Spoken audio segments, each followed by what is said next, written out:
las sombras se asoman, movimientos que crecen como fuego en la loma. Reaccionarios gritan, su eco resuena, mientras el poder mediático todo envenena.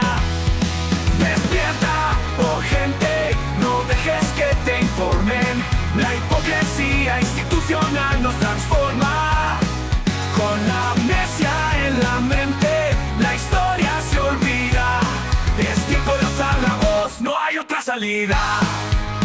Oh gente, no noticias distorsionan lo que es verdad. En un mar de mentiras, ¿dónde está la claridad? La opinión pública, perdida en el ruido, se aferra a lo fácil, olvidando su sentido. Despierta, oh gente, no dejes que te informen.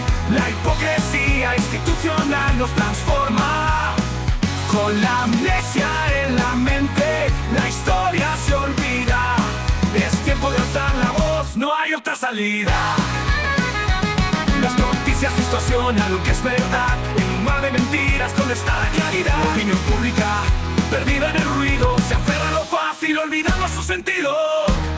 Despierta, oh gente, no dejes que te informen. La hipocresía institucional te transforma.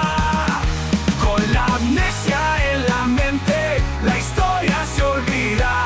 Es tiempo de alzar la voz, no hay otra salida. Es nuestro deber reclamar y decidir un futuro brillante, donde poder vivir es lo que vamos a decidir. Permitir la fuerza de la gente unida en la batalla. Somos el cambio que nunca se calla.